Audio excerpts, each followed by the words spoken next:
Good morning students. Lecture number 94 plant physiology आप पढ़ रहे हैं। मैं एम बलडोदिया और आज हम बात करेंगे फैक्टर्स अफेक्टिंग फोटोसिंथेसिस, प्रकाश संश्लेषण को प्रभावित करने वाले कारक। और प्रकाश संश्लेषण की जो प्रक्रिया है इसमें लाइट रिएक्शन प्रकाशिक अभिक्रिया, डार्क रिएक्शन अप्रकाशिक अभिक्रिया अब तक आपने डिस्कस कर लिया है। तो देखिए टॉपिक अब आपका है factors affecting photosynthesis. Factors affecting photosynthesis। Photosynthesis या जो प्रकाश संश्लेषण है, इस प्रकाश संश्लेषण को प्रभावित करने वाले कारकों की हम बात स्टूडेंट्स कर रहे हैं। तो देखिए प्रकाश संश्लेषण की जो प्रक्रिया है वो क्या है। सबसे पहले ये एक कोई लीफ है, पर्ण, पत्ती, जो प्रकाश संश्लेषण का अंगक है या प्रकाश संश्लेषण के लिए आप कहते हैं उपकरण है। इस लीफ द्वारा, इस पत्ती द्वारा फोटोन एनर्जी या फिर स्टूडेंट्स आप कह सकते हैं प्रकाश ऊर्जा को अवशोषित किया जाता है। और प्रकाश ऊर्जा को अवशोषित किए जाने के बाद ये प्रकाश ऊर्जा को प्रयुक्त कर इसमें जो पिगमेंट्स या वर्णक उपस्थित हैं, इसमें जो वर्णक तंत्र उपस्थित है, ये वर्णक तंत्र प्रकाश ऊर्जा को अवशोषित कर इसको रासायनिक ऊर्जा में परिवर्तित कर देता है। तो स्टूडेंट्स पहले एक बेसिक थीम आपको मैं बता रहा हूं, रासायनिक ऊर्जा में परिवर्तित कर देता है। और रासायनिक ऊर्जा आप जानते हैं क्या है, एटीपी। मुख्य रूप से एटीपी, और एटीपी के साथ साथ यहां स्वांगीकारी ऊर्जा जो बनती है NADPH। ठीक है, आपको ये पता है एटीपी और NADPH इन दोनों को स्वांगीकारी ऊर्जा कहा जाता है। स्वांगीकारी ऊर्जा क्यों कह सकते हैं आप इनको, स्वांगीकरण ऊर्जा या स्वांगीकारी ऊर्जा, इसलिए क्योंकि ये जो हैं वो कार्बनिक खाद्य पदार्थों का निर्माण करते हैं। अर्थात इस ऊर्जा को प्रयुक्त कर स्टूडेंट्स CO2 एसिमिलेशन या फिर आप कह सकते हैं CO2 का स्वांगीकरण किया जाएगा। इससे क्या होगा, CO2 स्वांगीकरण की प्रक्रिया संपन्न करवाई जाएगी। ठीक है, तो CO2 एसिमिलेशन या CO2 स्वांगीकरण की प्रक्रिया जो है वो संपन्न करवाई जाती है। तो यहां दो अलग अलग स्पष्ट प्रावस्थाओं में आपने प्रकाश संश्लेषण को विभक्त किया है। जैसे CO2 एसिमिलेशन और CO2 स्वांगीकरण की जो प्रक्रिया है इसको स्टूडेंट्स आप कहते हैं बायोसिंथेटिक पाथ या फिर आप कह सकते हैं जैव संश्लेषणात्मक पथ। क्लियर, या अल्टीमेटली हम इसको कह सकते हैं डार्क फेज डार्क रिएक्शन या अंधकार अभिक्रिया। फोटोन एनर्जी को अवशोषित करने से लेकर एटीपी और NADPH फॉर्मेशन अर्थात प्रकाश ऊर्जा को रासायनिक ऊर्जा में परिवर्तित करने की ये जो प्रक्रिया है इसको स्टूडेंट्स आप कहते हैं फोटो केमिकल फेज। इसको स्टूडेंट्स क्या कहा जाता है, फोटोकेमिकल फेज, अर्थात प्रकाश रासायनिक अभिक्रिया। इसको आप कह सकते हैं प्रकाश रसायन प्रावस्था या अवस्था, आप इसको कह सकते हैं। ठीक है, तो अब प्रकाश संश्लेषण को जो प्रभावित करने वाले कारक हैं वो मुख्य रूप से आप ये कह सकते हैं हम प्रकाश रसायन प्रावस्था के आधार पर डिस्कस करते हैं। हालांकि हम इसके आधार पर भी डिस्कस करेंगे। तो अल्टीमेटली देखिए क्या है, प्रकाश संश्लेषण को प्रभावित करने वाले कारकों को दो अलग अलग श्रेणियों में विभक्त किया जा सकता है। आप ये कहेंगे प्रकाश संश्लेषण में प्रभावित करने वाले कारक, प्रकाश संश्लेषण को आप मेरे साथ साथ नोट करते जाएं। प्रभावित करने वाले कारक, प्रभावित करने वाले कारक, और ये स्टूडेंट्स जो कारक हैं ये दो अलग अलग श्रेणियों में विभक्त हैं। फर्स्ट मैं कह सकता हूं आंतरिक कारक इंटरनल फैक्टर्स, और दूसरा मैं कह सकता हूं बाह्य कारक और ये है एक्सटर्नल फैक्टर्स। क्लियर? आंतरिक कारक और बाह्य कारक, दो प्रकार के कारक आपको स्टडी करने हैं। जो आंतरिक कारक हैं उनमें देखिए, सबसे पहली बात हम ये कहते हैं जो लीफ है, पर्ण या पत्ती है, ये प्रकाश संश्लेषणी उपकरण है, तो हम ये कह सकते हैं पर्ण विन्यास, पत्तियां किस प्रकार से व्यवस्थित हैं, संख्या। ये जो संख्या है ये एग्जैक्टली देखो स्टूडेंट्स कैनोपी बनाती है वहां, ऐसे इसको मैं कह सकता हूं, ये जो है इसको हम कहते हैं प्लांट की कैनोपी।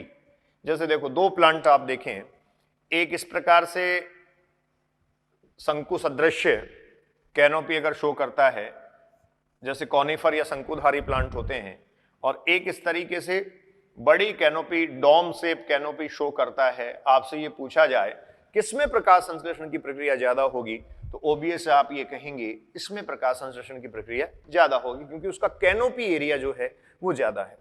ये शंकुआकार या शंकुनुमा है, जबकि वो जो है वो डोम शेप या वृक्ष नुमा कैनोपी प्रदर्शित करता है। तो अर्थात ज्यादा से ज्यादा प्रकाश संश्लेषण की प्रक्रिया के लिए फोटोन एनर्जी या प्रकाश ऊर्जा को ग्रहण करने, रिसीव करने की स्थिति में ये है। क्लियर? इसके अलावा स्टूडेंट्स आप कह सकते हैं पर्ण मध्योतक जो कोशिकाएं हैं, इन पर्ण मध्योतक कोशिकाओं का क्लोरोप्लास्ट, हरित लवक। तो आंतरिक कारक जो है ए टाइप में लिख रहा हूं, और इसमें आपने सबसे पहले लिखा है पर्ण विन्यास, दूसरा आपने कहा है पर्ण संख्या, और उसी को मैंने कैनोपी में दर्शा दिया है। तीसरा आप कहेंगे पर्ण मध्योतक कोशिकाओं, मीजोफिल सेल्स इनको कहा जाता है।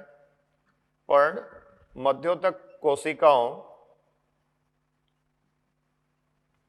पर्ण मध्योतक कोशिकाओं में हरित लवक या क्लोरोप्लास्ट। जो हरित लवक या क्लोरोप्लास्ट स्टूडेंट्स, ये क्लोरोप्लास्ट इंपॉर्टेंट रोल प्ले करता है। कितने क्लोरोप्लास्ट संख्या में वहां उपस्थित हैं ये भी महत्वपूर्ण बात है, और आकार उनका क्या है ये भी महत्वपूर्ण है। इसके साथ साथ आप कह सकते हैं CO2 सांद्रता, लेकिन CO2 सांद्रता कौन सी? आंतरिक CO2 सांद्रता। जो पत्ती की कोशिकाएं हैं उनके बीच जो स्पेस है, वहां जो CO2 की सांद्रता है, वो CO2 सांद्रता क्या है, ये भी स्टूडेंट्स आप कहेंगे इंटरनल फैक्टर्स या आंतरिक कारकों में सम्मिलित किए गए हैं। तो आंतरिक कारक आपके पास पर्ण विन्यास, पर्ण संख्या जिसको कैनोपी में हमने पढ़ा, पर्ण मध्योतक कोशिकाओं, मीजोफिल सेल्स जो हैं उनमें हरित लवक या क्लोरोप्लास्ट। इसके अलावा आप कह सकते हैं आंतरिक CO2 सांद्रता। ये स्टूडेंट्स सब जो हैं वो प्रकाश संश्लेषण की प्रक्रिया को प्रभावित करने वाले कारकों में सम्मिलित किए गए हैं। अब अगला मैं लिख रहा हूं एक्सटर्नल फैक्टर्स। एक्सटर्नल फैक्टर्स, ये जो एक्सटर्नल फैक्टर्स हैं, इधर आपने पढ़ा internal factors, internal factors. Clear? External factors ये बाह्य कारकों में देखिए आप कौन से कारकों को बाह्य कारकों में सम्मिलित किया गया। सबसे पहली बात आप कह सकते हैं लाइट, प्रकाश। जो प्रकाश है वो महत्वपूर्ण कारक है, क्योंकि आप ये जानते हैं सोलर रेडिएशन फोटोन एनर्जी या प्रकाश ऊर्जा को ग्रहण कर ही पादप प्रकाश संश्लेषण दर्शाते हैं। सेकंड एक्टिविटी आप कह सकते हैं प्लांट जो करता है उस एक्टिविटी मतलब फोटोसिंथेटिक एक्टिविटी को पूरा करने के लिए प्लांट को CO2 कंसंट्रेशन या CO2 सांद्रता की आवश्यकता है।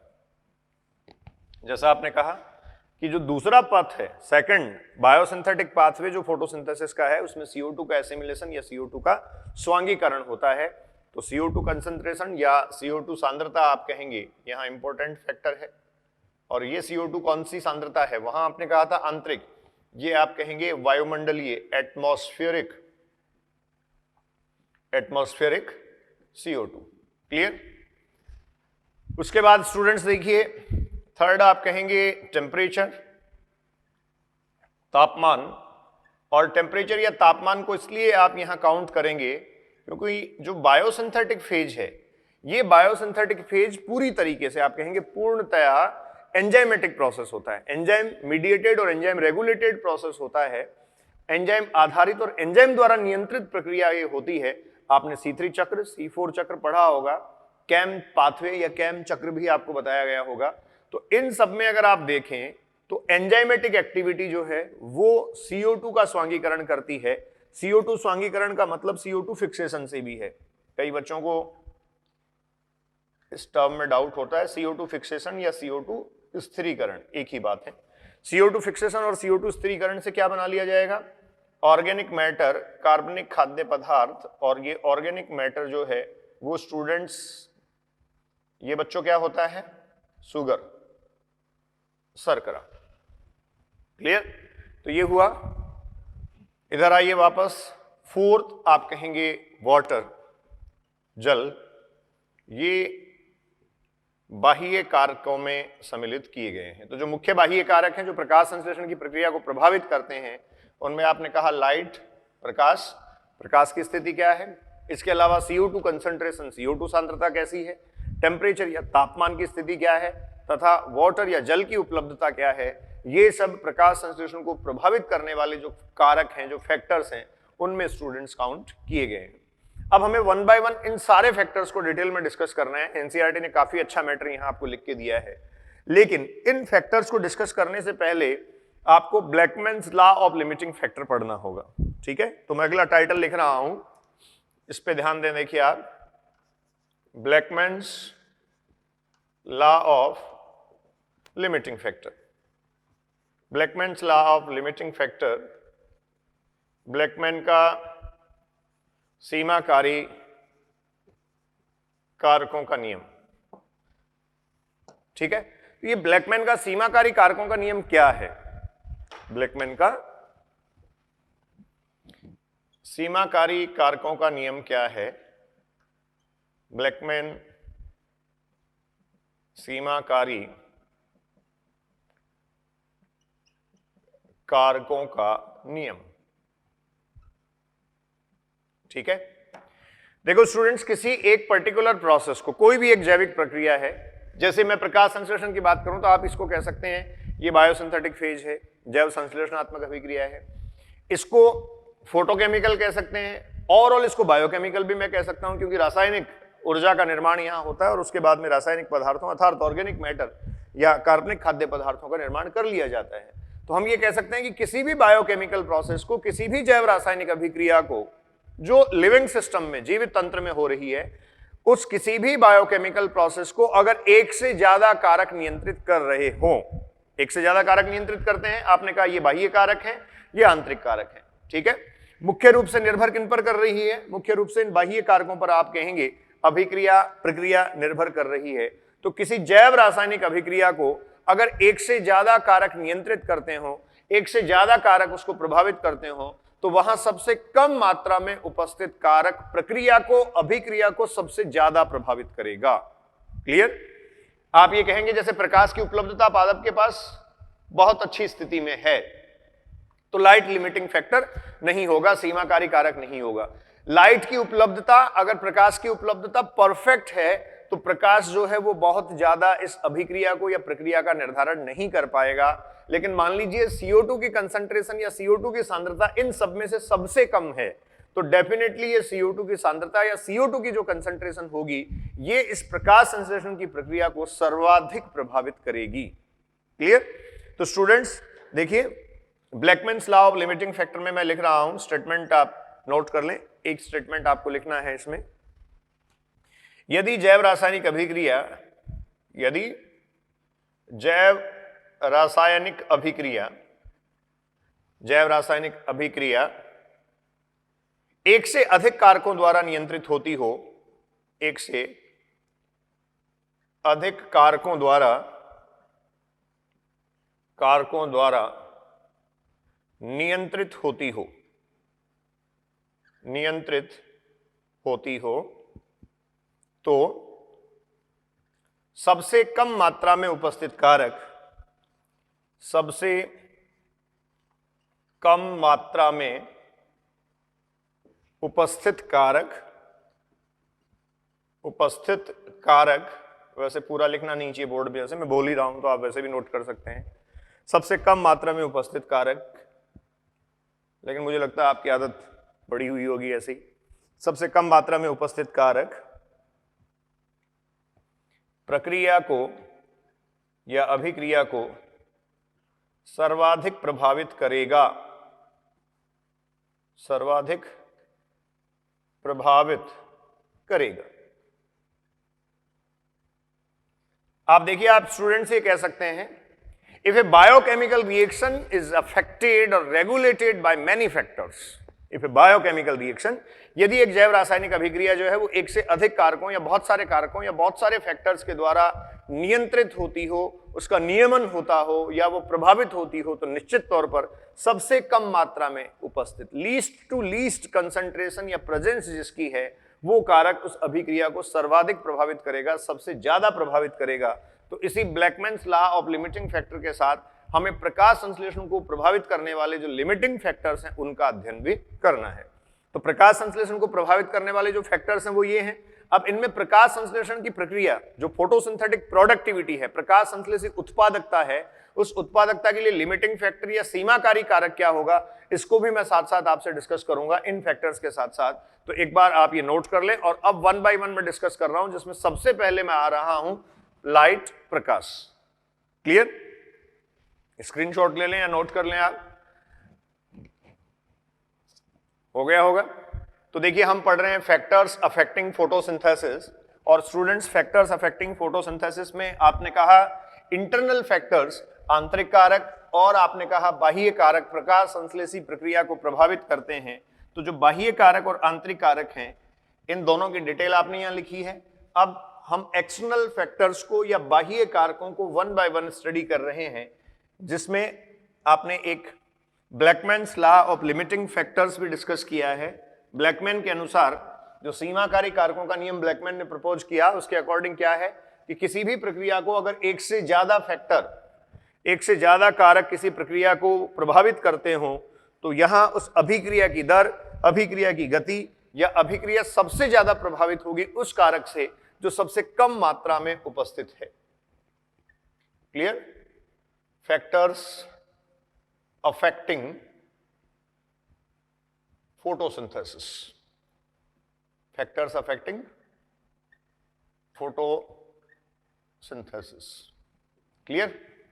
तो देखिए, एक्सटर्नल फैक्टर्स और एक्सटर्नल फैक्टर्स में अब सबसे पहले आप आ जाइए प्रकाश, लाइट। फर्स्ट लाइट में लिख रहा हूं। देखो, इसके जो फैक्ट्स हैं वो भी आपको यहां देखने पड़ेंगे। लाइट जो है वो 3 प्रकार से पादपों को प्रभावित करती है। एक आप कह सकते हैं प्रकाश की जो तीव्रता है, तीव्रता, ठीक है, इसको आप कहेंगे लाइट इंटेंसिटी, लाइट इंटेंसिटी, प्रकाश तीव्रता। क्लियर? स्टूडेंट्स, प्रकाश की तीव्रता जो है वो प्रकाश संश्लेषण को सीधे तौर पर प्रभावित करती है, और आप ये कह सकते हैं कि जो प्रकाश की तीव्रता है उसके तथा प्रकाश संश्लेषण के मध्य एक रैखिक संबंध है। प्रकाश तीव्रता तथा प्रकाश संश्लेषण की दर, प्रकाश तीव्रता तथा प्रकाश संश्लेषण की दर, संश्लेषण की दर के मध्य कैसा संबंध है? रैखिक संबंध है।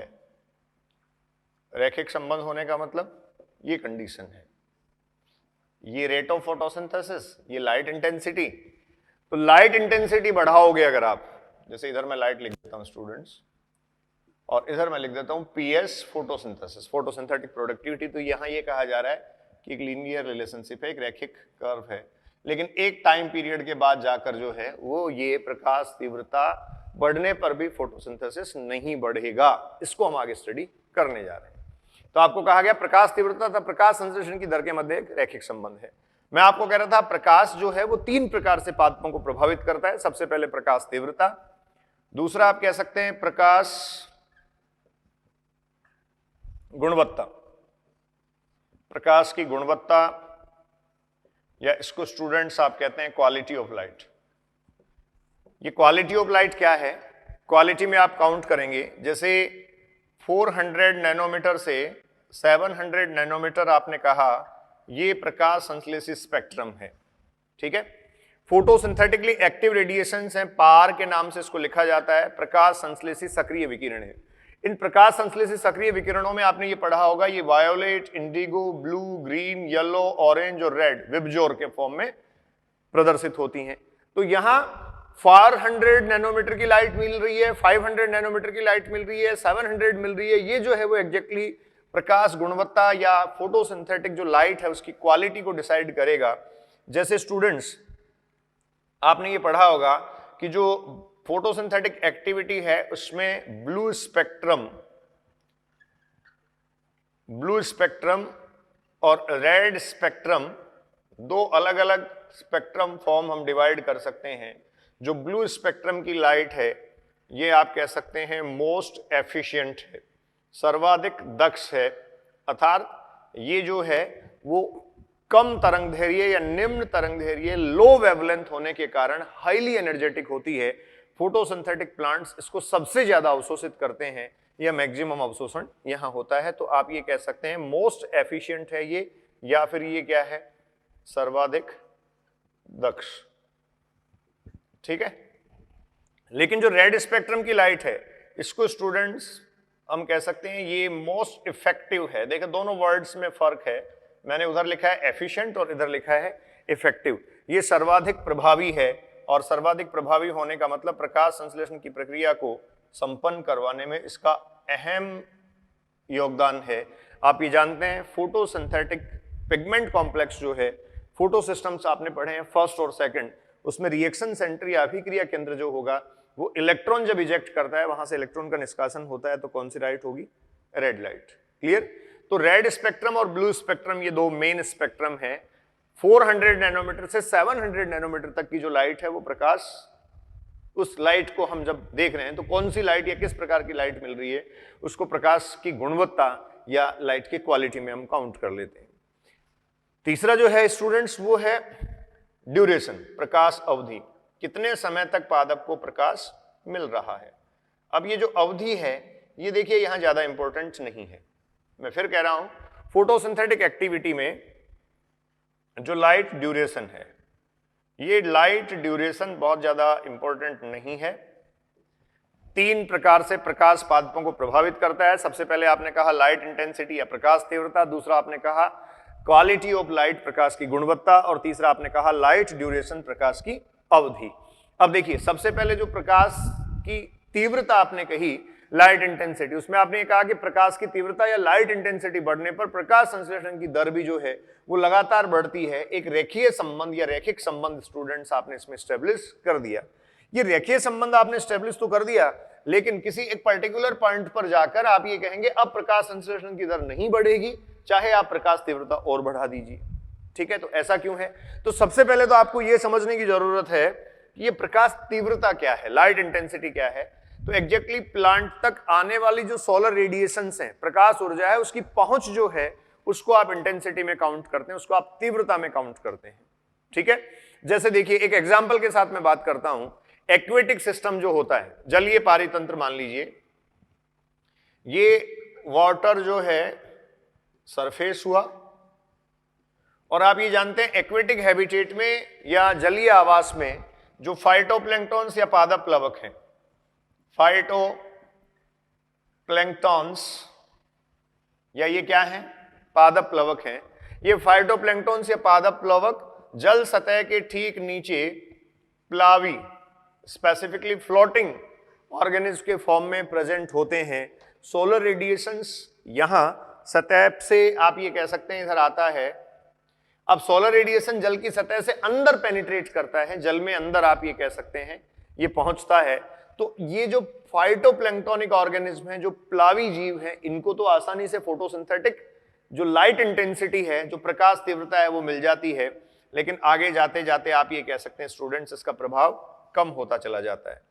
तो जो ऑर्गेनिज्म डेप्थ में प्रेजेंट हैं, ऑर्गेनिज्म्स ऑफ डेप्थ, कौन से ऑर्गेनिज्म?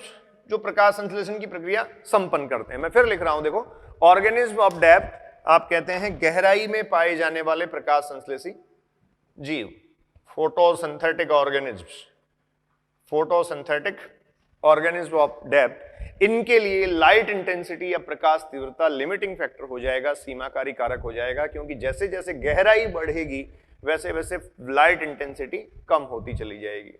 ठीक है, तो आप ये कहेंगे इनके लिए लाइट इंटेंसिटी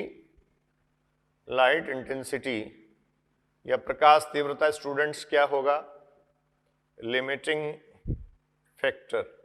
आपने अभी कहा था, सीमाकारी कारकों के नियम में पढ़ा था, प्रकाश तीव्रता गहराई में पाए जाने वाले जलीय प्रकाश संश्लेषी जीवों या जलीय प्रकाश संश्लेषी पादपों हेतु लिमिटिंग फैक्टर हो सकता है या होता है। जैसे जो एल्गी हैं, जो शैवाल हैं, जो जलीय आवासों के प्रकाश संश्लेषी जीव शैवाल हैं, वो सतह पर भी उपस्थित होते हैं, लेकिन उसके बजाय आप कह सकते हैं वो ऑर्गेनिज्म डेप्थ में या गहराई में भी उपस्थित होते हैं। तो इस प्रकार से जो लाइट है या सोलर रेडिएशंस हैं, उन सोलर रेडिएशंस की इंटेंसिटी या तीव्रता जो है वो इनके पास कम होती चली जाती है। लाइट इंटेंसिटी यहाँ सीमाकारी कारक होगा। जैसे आपने ये पढ़ा होगा, देखो डाइवर्सिटी के चैप्टर में दिया है एनसीईआरटी में, सबसे ज्यादा डेप्थ में कौन से ऑर्गेनिज्म प्रेजेंट है? Red algae. रेड एल्गी या लाल शैवाल सबसे ज्यादा डेप्थ में प्रेजेंट हैं। और ये जो रेड एल्गी या ये शैवाल हैं, इनमें आर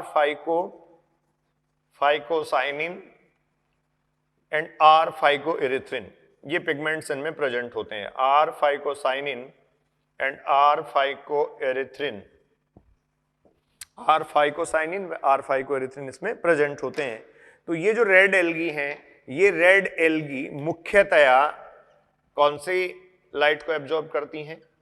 ये ब्लू स्पेक्ट्रम की लाइट को एब्जॉर्ब करती हैं, क्योंकि स्टूडेंट्स ब्लू स्पेक्ट्रम की लाइट ही जो है वो गहराई तक पहुंच पाती है या डेप्थ तक पहुंच पाती है। क्योंकि ब्लू स्पेक्ट्रम की लाइट जो है, आप ये कहेंगे इसका जो वेवलेंथ है वो बेसिकली 400 नैनोमीटर से 5 और 550 नैनोमीटर तक होगा। 400 से 550 नैनोमीटर तक ऑलमोस्ट ब्लू स्पेक्ट्रम की रेंज है।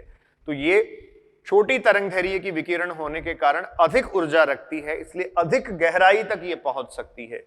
तो आर फाइकोसाइनिन और आर फाइकोएरिथ्रिन ये जो पिगमेंट हैं, ये ब्लू स्पेक्ट्रम की लाइट को अधिकाधिक अवशोषित करते हैं। ठीक है, ये अधिकाधिक अवशोषित किसको कर रहे हैं? ब्लू स्पेक्ट्रम की लाइट को अवशोषित कर रहे हैं। इसके अलावा आंशिक मात्रा में, कुछ मात्रा में यूवी रेडिएशंस को भी अवशोषित करते हैं। और आपको पता है इस 400 नैनोमीटर से पहले और छोटा वेवलेंथ अगर आप देखें, छोटी तरंगदैर्घ्य की विकिरणें आप देखें, तो वो क्या है? Ultraviolet radiations. तो इस प्रकार से स्टूडेंट्स, अब एनसीईआरटी ने एक जो ग्राफ बना रखा है मैं उस पर आ रहा हूं, लेकिन उससे पहले आप ये देखिए, प्रकाश संश्लेषण को प्रभावित करने वाले कारकों में से सबसे पहले आप पढ़ रहे हैं एक्सटर्नल फैक्टर्स, बाह्य कारक। और एक्सटर्नल फैक्टर में आपने कहा लाइट या प्रकाश। तो मैंने आपको यहां क्लियर किया कि जो प्रकाश है वो पादपों को 3 तरीकों से प्रभावित करता है। सबसे पहला है लाइट, फोटोसिंथेटिक एक्टिविटी जब करेगा प्लांट तो लाइट इंटेंसिटी के साथ उसको प्रभावित करेगा। प्रकाश की तीव्रता पादप को प्रभावित करती है, प्रकाश की गुणवत्ता पादप को प्रभावित करती है, और प्रकाश की अवधि पादप को प्रभावित करती है। फोटोसिंथेटिक एक्टिविटी में अवधि इतनी इंपॉर्टेंट नहीं है। आप फिजियोलॉजी में, आगे ग्रोथ फिजियोलॉजी आ रहा है, उसमें कुछ स्पेसिफिक इंपैक्ट पढ़ेंगे, कुछ विशिष्ट प्रभाव उसमें आप पढ़ेंगे जिसमें प्रकाश अवधि ज्यादा महत्वपूर्ण है। जैसे पादपों में पुष्पन की जो प्रक्रिया है, प्लांट्स में जब फ्लावर्स बनने की प्रक्रिया है, उस पुष्पन प्रक्रिया में प्रकाश अवधि अत्यधिक महत्वपूर्ण है, जिसको आप प्रदीप्त कालिता या प्रदीप्त काल प्रभाव के नाम से पढ़ते हैं। ठीक है, तो एनसीईआरटी ने जो ग्राफ आपको दिया है उस ग्राफिकल प्रेजेंटेशन के साथ देखो हम डिस्कस कर रहे हैं आगे की बात। ये 3 बातें क्लियर हैं आपको कि फोटोसिंथेटिक एक्टिविटी जब भी होगी प्लांट में, तो जो लाइट है वो लाइट प्रकाश तीव्रता के रूप में, प्रकाश गुणवत्ता के रूप में पादप को मुख्यतः प्रभावित करेगी। ओवरऑल पादप को प्रकाश 3 तरीकों से प्रभावित करता है, इंटेंसिटी, क्वालिटी एंड ड्यूरेशन। ठीक है, तो देखो आपने कहा लाइट इंटेंसिटी बढ़ने के साथ साथ प्लांट्स में फोटोसिंथेटिक रेट या प्रकाश संश्लेषण की दर बढ़ जाती है, और प्रकाश संश्लेषण की दर तथा प्रकाश तीव्रता के मध्य एक रैखिक संबंध है, एक लीनियर रिलेशनशिप है। ठीक है, ये अभी आपने क्लियर किया है। एक लीनियर रिलेशनशिप है। तो देखो कैसे एनसीईआरटी में रेट ऑफ फोटोसिंथेसिस और लाइट इंटेंसिटी का एक ग्राफ आपको दे रखा है, इसको हम डिस्कस करेंगे। ये आपको दिया गया है, rate of photosynthesis continuously increase होगी और उसके बाद एक पॉइंट पे जाके स्टूडेंट्स आप ये कह देंगे कि ये जो है रेट ऑफ फोटोसिंथेसिस ये क्या हो जाएगी, डिक्रीज। ठीक है, देखो ये तो है लाइट इंटेंसिटी, ये है स्टूडेंट्स लाइट इंटेंसिटी या प्रकाश तीव्रता, और ये आप कहेंगे rate of photosynthesis, rate of photosynthesis, प्रकाश संश्लेषण की दर। अब यहां क्लियरली ये बताया गया है, पॉइंट मेंशन है वहां, देखो सबसे पहले प्रकाश संश्लेषण की जो प्रक्रिया है ये स्टूडेंट्स शुरू हुई, जैसे जैसे लाइट इंटेंसिटी बढ़ी आपने कहा वैसे वैसे रेट ऑफ फोटोसिंथेसिस जो है वो इंक्रीज हुआ। इसका मतलब एक कंटिन्यूस इंक्रीज जो है वो दिखाई दे रहा है, लगातार एक इंक्रीज हमें यहां दिखाई दे रहा है। प्रकाश संश्लेषण की दर प्रकाश तीव्रता बढ़ने के साथ साथ बढ़ती है, लेकिन एक ऐसा पॉइंट आप देख रहे हैं जहां आकर प्रकाश संश्लेषण की दर जो है वो पहले की तुलना में अब गिर जाती है। ठीक है, कंटिन्यूसली बढ़ रही थी लेकिन अब बढ़ने के बजाय आप ये कह सकते हैं गिर जाती है, और अंततः ये स्टेशनरी फेज में या फिर आप कहेंगे स्थिर अवस्था में पहुंच जाती है। ठीक है, जिसमें ऑलमोस्ट आप ये कहेंगे एक ही दर से ये चल रहा है प्रकाश संश्लेषण, वहां प्रकाश संश्लेषण की दर जो है वो बढ़ नहीं रही है, एक स्टेबल स्टेज में ये आ गया है। ठीक है, अब इस स्टेबल स्टेज में जब स्टूडेंट्स ये आया तो ये कोई एक पर्टिकुलर पॉइंट है, इस पर जाकर आया तो देखो आपको इस ग्राफ से बहुत साफ ये पता लगता है कि जो लाइट इंटेंसिटी है वो तो कम नहीं है, लाइट इंटेंसिटी तो लगातार बढ़ रही थी। बढ़ती हुई लाइट इंटेंसिटी या प्रकाश तीव्रता के साथ साथ पॉइंट बी आने से पहले तक तो प्रकाश संश्लेषण की दर बढ़ती है, लेकिन इसके बाद अब प्रकाश संश्लेषण की दर गिर जाती है और ये स्टेशनरी फेज या स्थिर अवस्था को प्राप्त करता है। कौन से फेज को? स्टेशनरी फेज, या फिर आप कहते हैं ये स्थिर अवस्था को प्राप्त करता है। ठीक है, तो इसका मतलब क्या हुआ कि पादप अब जितना प्रकाश अवशोषित कर सकता था उतना कर चुका है, तो प्लांट की लाइट एब्जॉर्ब करने की या प्रकाश अवशोषित करने की जो कैपेसिटी थी अब आप ये कह सकते हैं वो सैचुरेट हो चुका है, वो संतृप्त हो चुका है। तो क्या मैं ये कह सकता हूं कि ये जो लाइट इंटेंसिटी है इस पर्टिकुलर पॉइंट पर, इस पॉइंट की बात कर रहा हूं जो रेड से मैंने लिखा है, इसको एनसीईआरटी में भी आपको डी लिख के दिया है, इस डी पॉइंट पर लाइट का सैचुरेशन आ गया या प्रकाश संतृप्तता की स्थिति आ गई है।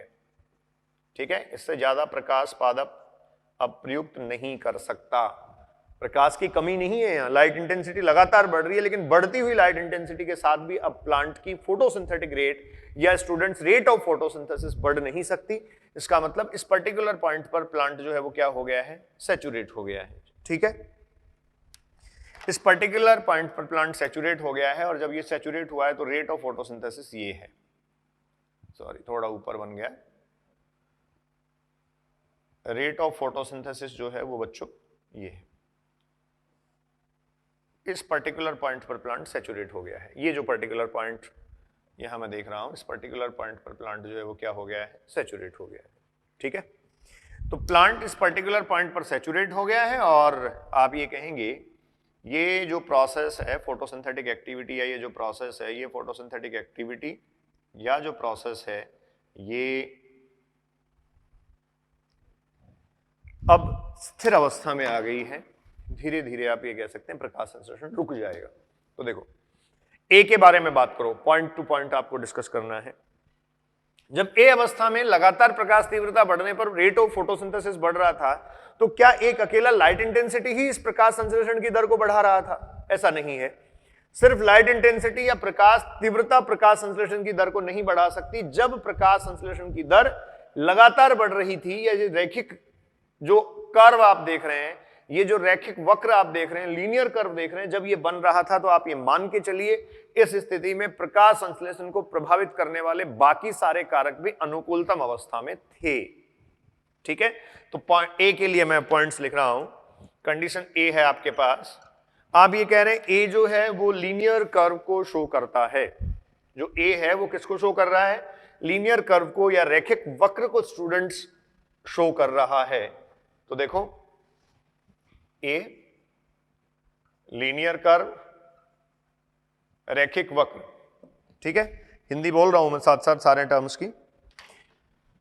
ये लीनियर कर्व या रैखिक वक्र क्या स्पष्ट करता है, आप कहेंगे rate of photosynthesis, rate of PS in short लिख रहा हूं मैं, ऊपर की तरफ एरो लगा रहा हूं स्टूडेंट्स, इसका मतलब रेट ऑफ फोटोसिंथेसिस बढ़ेगी। कब बढ़ेगी, कब बढ़ेगी, ए कंडीशन आप देख रहे हैं, रेट ऑफ फोटोसिंथेसिस लगातार बढ़ती है, इंक्रीज होती है, जबकि प्रकाश तीव्रता बढ़ती हो, प्रकाश तीव्रता बढ़ती हो, ठीक है, रेट ऑफ फोटोसिंथेसिस बढ़ती है जबकि प्रकाश तीव्रता भी बढ़ती हो, लेकिन स्टार लगा के लिखें आप, एक निश्चित सीमा तक, ऐसा नहीं है हर बार ही बढ़ती चली जाएगी, एक निश्चित सीमा तक, आप स्टूडेंट्स कह सकते हैं एक डेफिनेट लिमिट तक, और वो निश्चित सीमा क्या है, ये डी वाला पॉइंट, ठीक है, इस डी पॉइंट तक लाइट जो है वो मिलने पर प्लांट लगातार अपनी रेट ऑफ फोटोसिंथेसिस बढ़ाता रहेगा, लेकिन यहां आकर प्लांट सैचुरेट हो जाएगा, अब उसको और लाइट की आवश्यकता नहीं है। दूसरी इंपॉर्टेंट बात, अन्य कारक जो अदर फैक्टर्स हैं, अन्य कारक भी अनुकूल स्थिति में हैं, स्थिति में हैं, अन्य कारक भी जो है वो स्टूडेंट्स अनुकूल स्थिति में है, क्योंकि अन्य कारक अगर अनुकूल स्थिति में नहीं होते तो अकेला light intensity rate of photosynthesis को नहीं बढ़ा सकता, ठीक है। तो अनुकूल स्थिति, इसका मतलब इसको हम कहते हैं अनुकूलतम, ऑप्टिमम कंडीशन में है, क्योंकि अगर कोई भी कारक कम होता या सर्वाधिक न्यून होता, मतलब सबसे कम अगर होता, तो वो लिमिटिंग फैक्टर या सीमाकारी कारक के फॉर्म में आ जाता। तो इसका मतलब ये हुआ जब तक बढ़ रही थी तब तक तो कोई भी फैक्टर लिमिटिंग फैक्टर नहीं है, लेकिन जैसे ही पॉइंट बी आया स्टूडेंट्स, यहां आप ये कहेंगे पॉइंट बी जब आया तो कोई एक फैक्टर या एक से ज्यादा फैक्टर और फैक्टर्स, इस बात पे ध्यान देना। देखो एग्जाम की लैंग्वेज में, एग्जाम में जो क्वेश्चन की लैंग्वेज आती है उसमें इस तरीके से लिखा होता है इंग्लिश में, फैक्टर और फैक्टर्स, ठीक है। तो आप ये कह सकते हैं पॉइंट बी पर जो फोटोसिंथेटिक एक्टिविटी है उसको अफेक्ट करने वाले या उसको प्रभावित करने वाले जो फैक्टर है या फिर फैक्टर्स हैं, ये फैक्टर्स क्या होंगे, सीमाकारी, लिमिटिंग। जरूरी नहीं है एक ही फैक्टर लिमिटिंग हो, जरूरी नहीं है सारे फैक्टर लिमिटिंग हो, एक फैक्टर भी लिमिटिंग हो सकता है, एक से ज्यादा फैक्टर भी लिमिटिंग हो सकते हैं, ठीक है। तो यहां देखो मैं बहुत क्लियर कह सकता हूं लाइट इंटेंसिटी लिमिटिंग फैक्टर नहीं होगा, क्योंकि प्रकाश तो पादप को अभी भी पूरा मिल रहा है, लाइट इंटेंसिटी तो अभी भी बढ़ती चली जा रही है, तो लाइट इंटेंसिटी यहां लिमिटिंग फैक्टर नहीं है स्टूडेंट्स। तो फिर क्या लिमिटिंग फैक्टर हो सकता है, तो हम ये कहेंगे लाइट इंटेंसिटी बढ़ने के साथ साथ टेम्परेचर या तापमान भी बढ़ता है, लेकिन तापमान का प्रभाव उतना अधिक नहीं आएगा। इससे पहले मैं ये कह सकता हूं कि एटमॉस्फेयर में या वायुमंडल में CO2 की जो सांद्रता है वो सामान्यतः 0.03% होती है।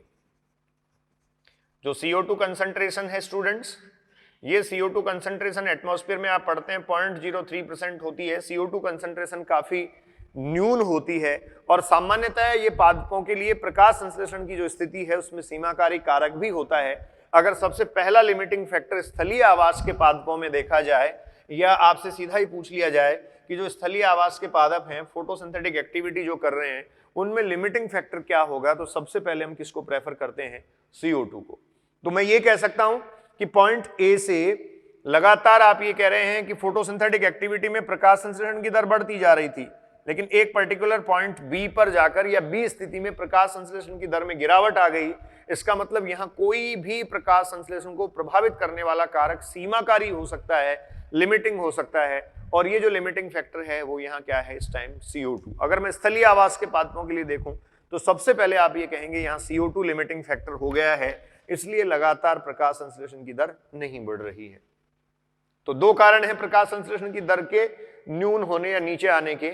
एक कारक तो ये है कि प्लांट में लाइट सैचुरेशन आ गया है, कि प्लांट अब और लाइट को अवशोषित नहीं कर सकता। लेकिन देखिए स्टूडेंट्स, लाइट लिमिटिंग फैक्टर नहीं है, क्योंकि लिमिटिंग फैक्टर वो होगा जो न्यूनतम मात्रा में उपस्थित होगा। यहां लाइट इंटेंसिटी बढ़ रही है, न्यूनता नहीं है उसकी। न्यूनता किसकी है? CO2 कंसंट्रेशन की। तो देखो ये लिमिटिंग फैक्टर या सीमाकारी कारक कब कौन सा हो सकता है, ये देखिए आप। लिमिटिंग फैक्टर आप कहें फर्स्ट, सामान्य स्थिति में या सामान्यतया स्थलीय पादपों हेतु लिमिटिंग फैक्टर या सीमाकारी कारक क्या होता है? सामान्य परिस्थितियों की भी मैं बात कर रहा हूं और सामान्यतः आप कह सकते हैं CO2 कंसंट्रेशन या जो CO2 की सांद्रता है, ये लिमिटिंग फैक्टर होता है। क्लियर है? दूसरा, सेकंड उस पे आ जाइए आप। लिमिटिंग फैक्टर CO2 कंसंट्रेशन आपने कहा क्लियर है, ये सामान्यतः स्थलीय पादपों हेतु सीमाकारी कारक होता है। लेकिन जैसे मान लो स्थल में ही हम डेजर्ट के प्लांट ले लें, तो सेकंड पॉइंट, मरुद्भिद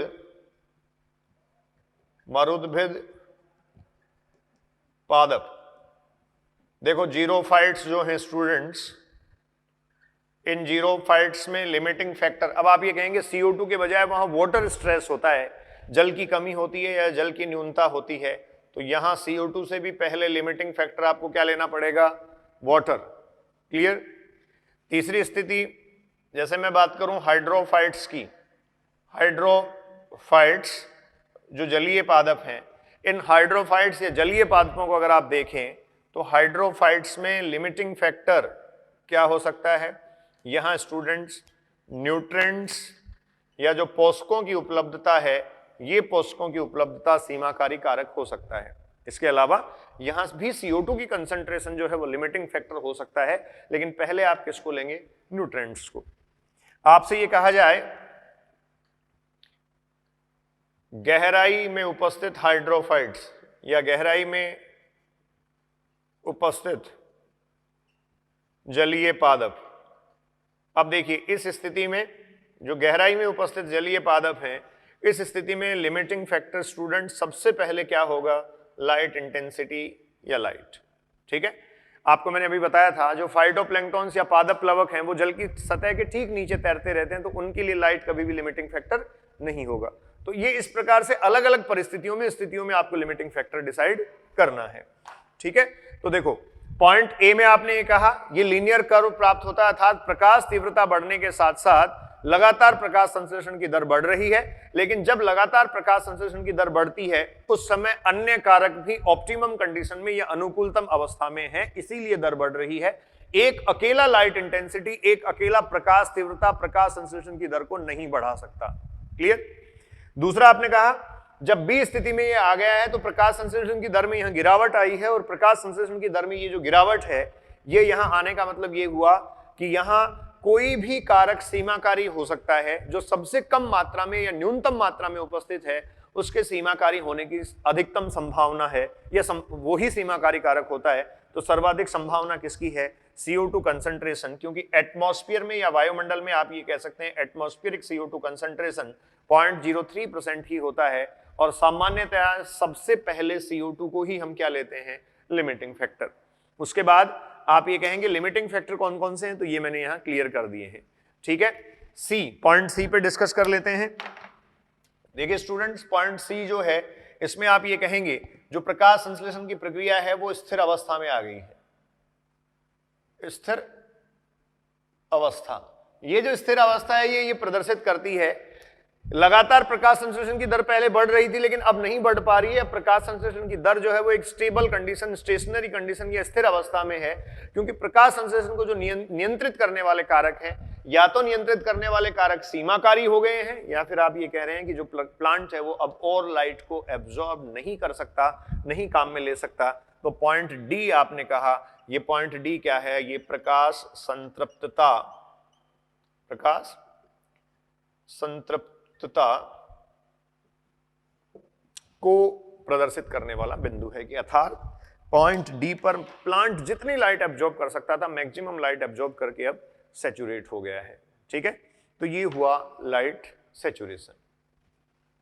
तो स्टूडेंट्स अब आपके पास पहला एक फैक्टर कंप्लीट हुआ, जिसमें इस फैक्टर के साथ साथ और जो बातें एनसीईआरटी में लिखी हैं ये सब बातें मैंने डिस्कस आपसे कर ली हैं। ये सब बातें आपको क्लियर हैं कि जो लाइट है वो इस प्रकार से प्रकाश संश्लेषण की दर जो है उसको प्रभावित करती है। एक इंपॉर्टेंट पॉइंट आपको यहां से और डिस्कस करना है, प्रकाश संश्लेषण की वह तीव्रता जिस पर प्रकाश संश्लेषण की दर पादप में श्वसन की दर के पूरक हो जाती है, प्रकाश संतुलन बिंदु। ठीक है, लाइट कंपेंसेशन पॉइंट में लिख रहा हूं, लाइट कंपेंसेशन पॉइंट आप लिख लें अलग से इसको। लाइट कंपेंसेशन पॉइंट को मैं कह रहा हूं प्रकाश संतुलन बिंदु। अब ये प्रकाश संतुलन बिंदु क्या है ये आपसे पूछ लिया जाता है कई बार। तो देखिए, प्रकाश संतुलन बिंदु वो बिंदु होगा जिस पर प्लांट की फोटोसिंथेटिक एक्टिविटी प्लांट की रेस्पिरेटरी एक्टिविटी को कंपनसेट करे, बैलेंस कर दे। मतलब कोई एक प्रकाश तीव्रता तो ऐसी होगी ना, जैसे मान लीजिए ये प्रकाश तीव्रता या ये पॉइंट एक ऐसा है, इस पर प्रकाश संश्लेषण की जो प्रक्रिया है वो श्वसन की प्रक्रिया को क्या करती है, संतुलित कर देती है। अब प्रकाश संश्लेषण की प्रक्रिया श्वसन की प्रक्रिया को संतुलित कैसे कर देगी, तो आप इसको समझिए।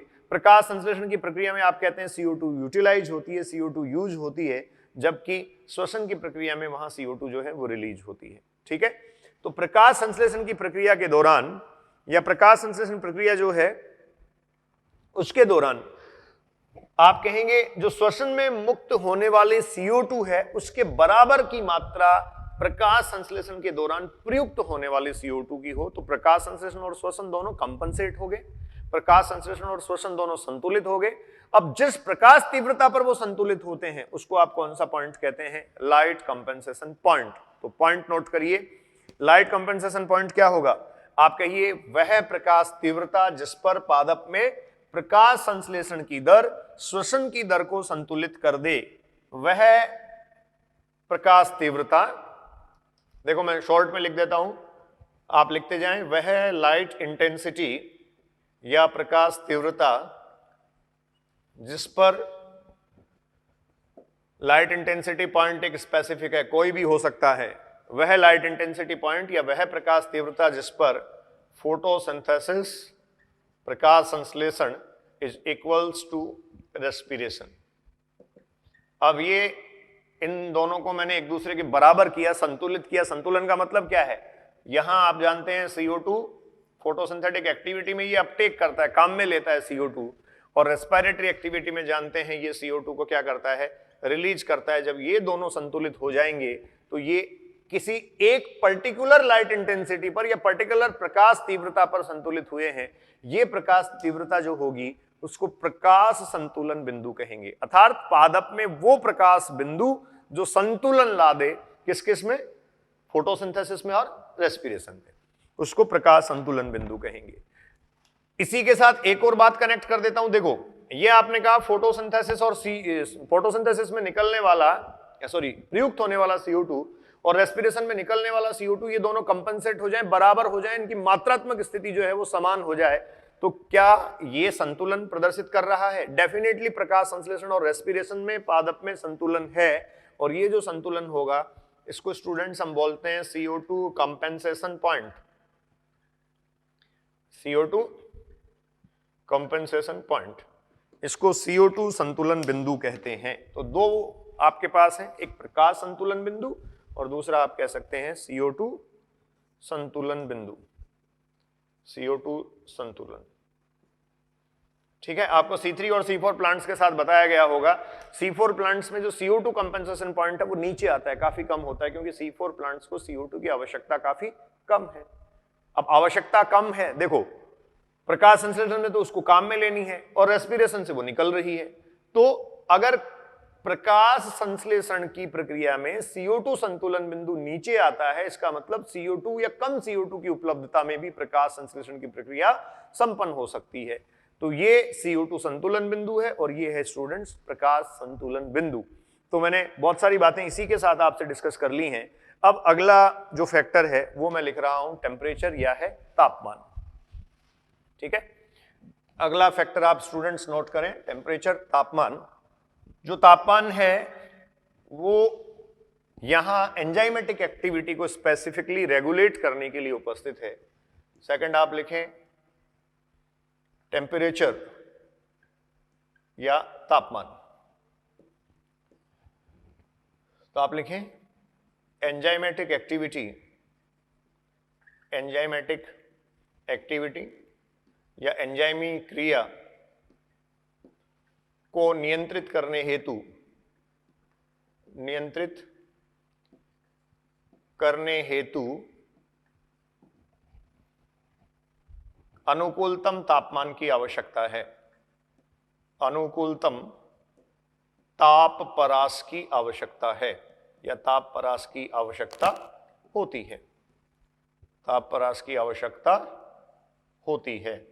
और ये भी देखिए C3 C4 प्लांट्स का जो डिस्कशन आपने किया है उसके साथ साथ आपने पढ़ा होगा C3 C4 प्लांट्स के लिए, जैसे C3 प्लांट्स के लिए आप कहते हैं 22-25 डिग्री सेंटीग्रेड टेम्परेचर, ये स्टूडेंट्स अनुकूलतम परास है। C4 प्लांट्स के लिए आप कह सकते हैं यही जो है वो 40 से 45 डिग्री सेंटीग्रेड हो जाता है, ये अनुकूलतम परास है। इस परास पर ये प्रकाश संश्लेषण की प्रक्रिया संपन्न कर सकते हैं। तो जो टेम्परेचर है स्टूडेंट्स, वो प्रकाश संश्लेषण की जो प्रक्रिया है उस प्रकाश संश्लेषण की प्रक्रिया में मेन रोल प्ले करता है। अब देखो आपको एक क्वेश्चन ये पूछा जा सकता है कि ये प्रकाशिक अभिक्रिया को ज्यादा प्रभावित करेगा या अप्रकाशिक अभिक्रिया को। तो देखो हम बात कर रहे हैं एंजाइमेटिक एक्शन की, तो आप स्टार लगा के लिख लें अगला पॉइंट, अप्रकाशिक अभिक्रिया जो अंधकार अभिक्रिया है उसको अधिक प्रभावित करता है। अप्रकाशिक अभिक्रिया को अधिक या प्रत्यक्षतया कह सकते हैं आप, प्रत्यक्षतया प्रभावित करता है, प्रत्यक्षतया प्रभावित करता है। ठीक है, हो गई बात। अगला देखो कैसे प्रभावित करेगा। अगर लो टेम्परेचर होता है, अगर निम्न ताप वाली स्थिति है, लो टेम्परेचर है, तो स्टूडेंट्स क्या होगा, एंजाइम इनएक्टिवेशन, इनएक्टिवेशन अर्थात एंजाइम सक्रिय नहीं होंगे। नोट करते जाएं, एंजाइम इनएक्टिवेशन होगा, एंजाइम सक्रिय नहीं होगा, एंजाइम असक्रियण बना रहेगा। और अगर टेम्परेचर हाई होगा, हाई टेम्परेचर, हाई टेम्परेचर की स्थिति अगर स्टूडेंट्स होगी तो इस समय आप ये कह सकते हैं यहां से आने लगेगा enzyme denaturation, enzyme denaturation, enzyme विकृतीकरण, और यह है एंजाइम असक्रियण। तो इसका मतलब लो टेम्परेचर भी नहीं होना चाहिए और हाई टेम्परेचर भी नहीं होना चाहिए, क्या होना चाहिए, अनुकूलतम ताप परास, ऑप्टिमम टेम्परेचर होना चाहिए। और यह अनुकूलतम ताप परास क्या है, C3 प्लांट्स के लिए, C3 प्लांट्स के लिए 20 से 25 डिग्री सेंटीग्रेड और C4 प्लांट्स के लिए 40 से 45 डिग्री सेंटीग्रेड। इसको स्टूडेंट्स आप कहते हैं ऑप्टिमम टेम्परेचर। जैसे अगर इसको ग्राफ से मैं रिप्रेजेंट करूं तो C4 प्लांट्स के लिए तो आप ये कहते हैं कि जो हाई टेम्परेचर है उसमें भी वो सर्वाइव कर जाते हैं। C4 प्लांट्स की ताप के प्रति भी सहिष्णुता आपने पहले पढ़ ली होगी, ठीक है। लेकिन ये कंडीशन है, आप लगातार टेम्परेचर बढ़ाइए, रेट ऑफ फोटोसिंथेसिस जो है टाइम के साथ, इसको ये टेम्परेचर एक तरफ मैं ले लेता हूं और ये टाइम के साथ इसका ग्राफ में प्लॉट कर रहा हूं। देखो स्टूडेंट्स क्या होगा, जैसे मान लो ये मेरे पास 20 डिग्री सेंटीग्रेड टेम्परेचर है, तो 20 डिग्री सेंटीग्रेड टेम्परेचर पर लगातार प्रक्रिया चलती रहेगी। 20 डिग्री सेंटीग्रेड टेम्परेचर, मैं इसको 30 डिग्री सेंटीग्रेड टेम्परेचर करता हूं तब भी प्रोसेस चलता रहेगा 30 डिग्री सेंटीग्रेड टेम्परेचर, क्योंकि C3 प्लांट्स के लिए तो आप ये देख पा रहे हैं कि 20 से 25 डिग्री सेंटीग्रेड टेम्परेचर जो है वो ऑप्टिमम है, लेकिन 30 पे बहुत बाद जाके ये गिरने लगेगी। मैं अगर इसको 40 डिग्री सेंटीग्रेड कर देता हूं तो थोड़े टाइम ही प्रोसेस चल पाएगी। 40 डिग्री सेंटीग्रेड, मैं इसको 45 डिग्री सेंटीग्रेड करता हूं तो आप ये कह सकते हैं और जल्दी प्रकाश संश्लेषण की दर जो है वो गिर जाएगी। और मैं अगर 50 डिग्री सेंटीग्रेड करता हूं तो ये एक बहुत शार्प डिक्रीज आपको देखने को मिलेगा। तो ये जो ग्राफ है, इस ग्राफ से ये स्पष्ट है कि जैसे पादप को 20 से 30 डिग्री सेंटीग्रेड के बीच जब टेम्परेचर दिया जा रहा था तो इस स्थिति में लगातार वो टाइम के साथ साथ लगातार अपनी प्रकाश संश्लेषण प्रक्रिया को बढ़ाए हुए था। लेकिन इसके बाद अगर आप देखें तो प्रकाश संश्लेषण की दर में गिरावट आती है। अब ये 30 डिग्री सेंटीग्रेड पर गिरावट कम थी या काफी देर बाद जाके थी, 40 डिग्री सेंटीग्रेड बाद में आप देख रहे हैं थोड़ी देर बाद ही गिरावट आ गई, 45 डिग्री में बहुत ज्यादा कर ही नहीं पाया, और 50 डिग्री सेंटीग्रेड में सीधा ही जो है वो डिक्रीज शो हुआ, शार्प डिक्रीज शो हुआ। तो ये स्टूडेंट्स टेम्परेचर को इंडिकेट करता है। अगला ले लेते हैं, तीसरा आप लिखो CO2 सांद्रता। CO2 की जो कंसंट्रेशन है या CO2 की सांद्रता है वो किस प्रकार से प्रभावित करती है। तो सबसे पहले पॉइंट तो आप लिख लीजिए, CO2 जो वायुमंडलीय है, एटमॉस्फेरिक CO2 है, ये वायुमंडलीय CO2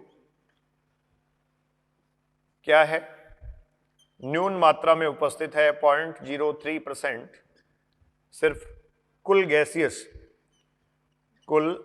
गैसीय अवस्था का इतना ही है। और ऐसा होने के कारण ये स्टूडेंट्स क्या होता है, सामान्यतया सीमाकारी, सामान्यतया ये क्या होगा, ये स्टूडेंट्स लिमिटिंग हो जाएगा, सीमाकारी हो जाएगा।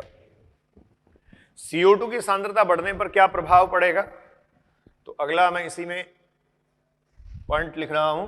देखिए CO2 की सांद्रता आप बढ़ाइए, CO2 कंसंट्रेशन इधर देखो, ऊपर की तरफ मैंने एरो लगाया, इसका मतलब CO2 कंसंट्रेशन मैंने बढ़ाई है। CO2 कंसंट्रेशन बढ़ने पर, CO2 की सांद्रता बढ़ने पर पादपों में उत्पादकता जो होगी, फोटोसिंथेटिक प्रोडक्टिविटी जो होगी वो भी क्या हो जाएगी, बढ़ जाएगी। ठीक है, तो CO2 की कंसंट्रेशन बढ़ने पर आप कहेंगे प्रोडक्शन यील्ड, उत्पादन लब्धि बढ़ती है, उत्पादन लब्धि स्टूडेंट्स बढ़ती है। जैसे देखो इसका एक एग्जांपल ले लेते हैं, बढ़ती हुई CO2 की सांद्रता, CO2 की कंसंट्रेशन अगर बढ़ती है तो ये प्लांट में फर्टिलिटी फैक्टर को लाती है।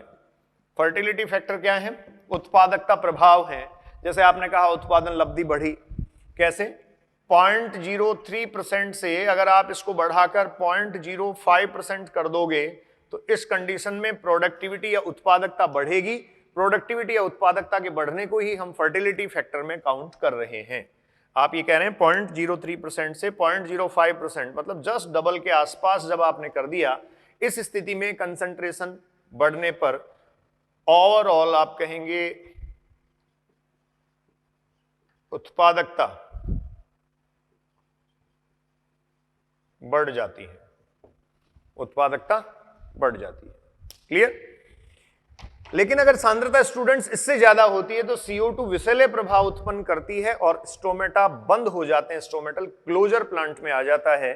तो अगला पॉइंट आप लिखें, 0.5% तक तो ठीक है, आपने कहा 0.03% से ये बढ़कर कितनी हो गई, 0.05%, इतनी हुई तब तक तो ठीक है। लेकिन इससे ज्यादा अगर बढ़ती है, इससे ज्यादा कंसंट्रेशन अगर बढ़ती है, ये अगर 0.06% या एग्जैक्टली डबल हो जाती है कंसंट्रेशन या सांद्रता, अगर स्टूडेंट्स डबल हो जाती है तो आप ये कहेंगे टॉक्सिक इफेक्ट,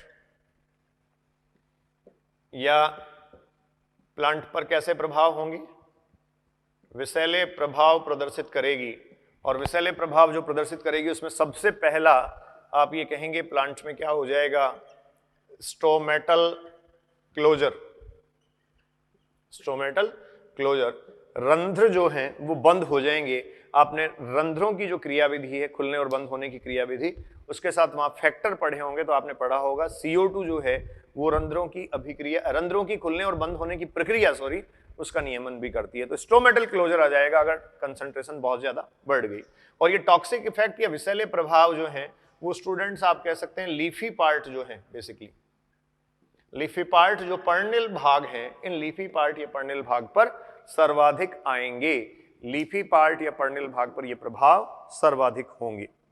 ठीक, अब इसके बाद जो CO2 कंपेंसेशन पॉइंट कुछ देर पहले मैंने आपसे डिस्कस किया था, तो CO2 कंपेंसेशन पॉइंट आप कहते हैं C4 प्लांट्स में तो काफी कम आता है। CO2 संतुलन बिंदु है क्या, ये मैंने अभी डिस्कस आपसे किया था। CO2 संतुलन बिंदु अगर आप देखें तो आप ये कह रहे थे C3 प्लांट्स में तो ये आएगा काफी ऊपर, तो 50 to 100 ppm भी स्टूडेंट्स आपको लिखा हुआ मिल सकता है, 50 से 100 ppm, ठीक है, पार्ट्स पर मिलियन। लेकिन C4 प्लांट्स में अगर आप ये देखें तो ये 5 से 10 या 8 से 10 आपको लिखा हुआ मिल सकता है ppm। तो इतना फर्क दोनों में देखो है, ठीक है। CO2 कंपनसेशन पॉइंट ये स्थिति है, अर्थात ये कम में ही कंपनसेट हो जाता है। कंपनसेशन पॉइंट है क्या? रेस्पिरेशन में जितना निकल रहा है उतना प्रकाश संश्लेषण में प्रयुक्त होता हो, ये CO2 का संतुलन बिंदु है। और ये संतुलन आप देखो कम पे ही आ रहा है, किसमें? C4 प्लांट्स में। इसका मतलब C4 प्लांट्स कम CO2 की उपलब्धता में भी प्रकाश संश्लेषण की प्रक्रिया को संपन्न कर देते हैं। ये आपने जो पादपों में परिवहन है, ट्रांसपोर्ट इन प्लांट्स, जो फर्स्ट चैप्टर है फिजियोलॉजी का, वहां भी पढ़ा होगा। Photosynthesis and transpiration a compromise, प्रकाश संश्लेषण तथा वहां वाष्पोत्सर्जन जो दे रखा है उसके लिए एक पैराग्राफ लिखा है, प्रकाश संश्लेषण तथा वाष्पोत्सर्जन एक समझौता। तो उसमें बहुत क्लियरली बहुत सारी बातें लिखी हैं, वहां वाटर और CO2 के रेफरेंस स्पेसिफिकली लिखे हैं।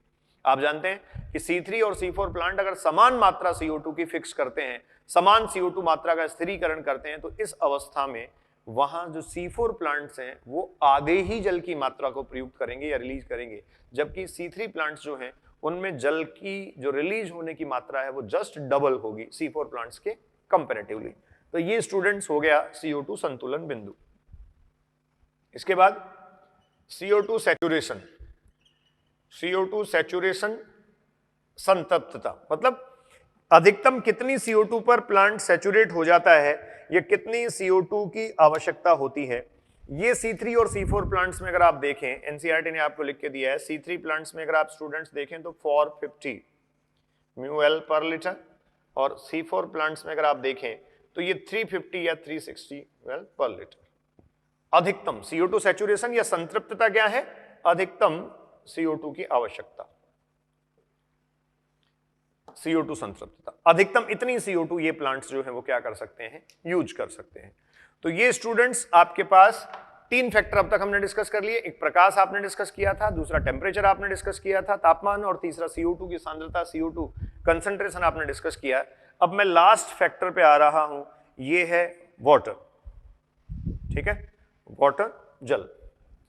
तो लास्ट आप लिखें फैक्टर्स, जो अफेक्टिंग फैक्टर्स हम पढ़ रहे हैं, वाटर किस प्रकार से जल प्रभावित करता है प्रकाश संश्लेषण की प्रक्रिया को। देखो 3-4 बातें हैं, बहुत बेसिक बातें हैं, कुछ ज्यादा इसमें नहीं है। वाटर, फैक्टर नंबर 4, सबसे पहली बात तो आप ये कह सकते हैं वाटर जो है ये मेन प्रोटोप्लाज्मिक कंपोनेंट है, मेन प्रोटोप्लाज्मिक कंपोनेंट है स्टूडेंट्स। ये मुख्य प्रोटोप्लाज्मिक घटक है, सेल का, कोशिका का मुख्य जीव द्रव्य घटक। तो ऑब्वियस है किसी भी कोशिका की स्थिति जो है वो इसकी उपस्थिति पर निर्भर कर रही है। अगली इंपॉर्टेंट बात, प्रकाश अभिक्रिया में आप ये कह सकते हैं ये रिएक्टेंट या अभिकारक के रूप में उपस्थित होता है। आप जानते हैं प्रकाशिक अभिक्रिया में क्या होता है? जल का प्रकाशिक अपघटन, और जल का प्रकाशिक अपघटन होने के कारण आप वहां जानते हैं इलेक्ट्रॉन ट्रांसपोर्ट सिस्टम मैनेज होता है, जिससे एटीपी का फॉर्मेशन होता है। तो इंपॉर्टेंट हुआ। इसके अलावा प्लांट सेल्स जो हैं, इन प्लांट सेल्स की स्टूडेंट जो टर्जिड कंडीशन है, टर्जिडिटी, ये आप कहेंगे टर्जिडिटी, जो स्फीत अवस्था है, इस स्फीत अवस्था को भी ये बनाए रखता है। अब देखो, जैसे मैंने आपसे इंटरनल फैक्टर्स में एक बात डिस्कस की थी कि प्लांट में ये डोम बनता है, जैसे इस प्रकार से प्लांट हैं, इनमें ये डोम बना, मतलब ये जो कैनोपी एरिया है वो काफी ज्यादा है। कैनोपी एरिया ज्यादा है तो प्रकाश संश्लेषण ज्यादा होगा।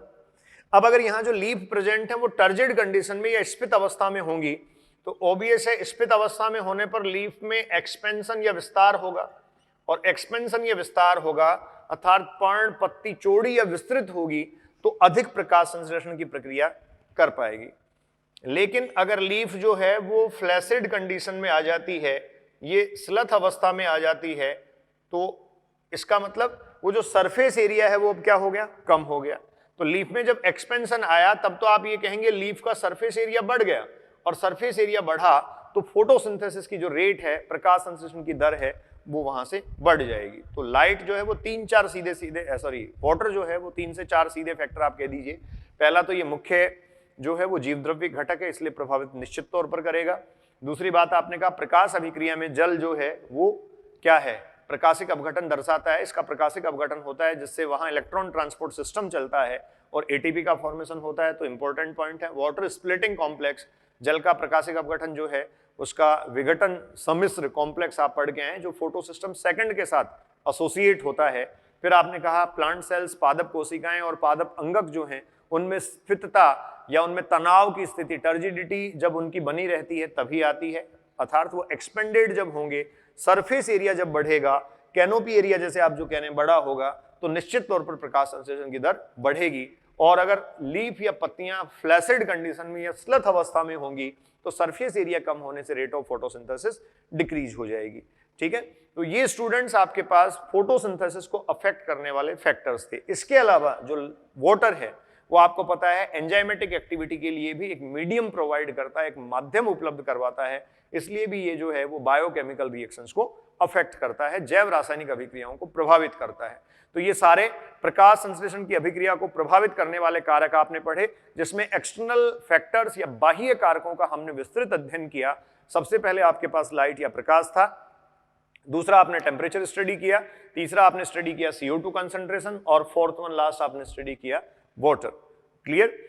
फिर से क्लियर कर लीजिए, प्रकाश संश्लेषण की प्रक्रिया अगर लगातार बढ़ती चली जा रही है या रेट ऑफ फोटोसिंथेसिस अगर लगातार बढ़ती है, प्रकाश संश्लेषण की दर स्टूडेंट्स अगर लगातार बढ़ती है, तो निश्चित तौर पर प्रकाश संश्लेषण को प्रभावित करने वाले या नियंत्रित करने वाले सभी कारक संतुलित अवस्था में हैं। अगर उनमें से कोई भी एक कारक असंतुलन की स्थिति दर्शाता है, अर्थात निम्न स्थिति में या मात्रा में उपस्थित होता है, तो वो कारक उस अभिक्रिया को, उस प्रक्रिया को रोक देगा, अर्थात सबसे न्यून मात्रा में उपस्थित कारक अभिक्रिया की दर का निर्धारण करेगा। इसी को आप पढ़ते हैं Blackman's law of limiting factor. Okay, so enjoy the physiology. Thank you.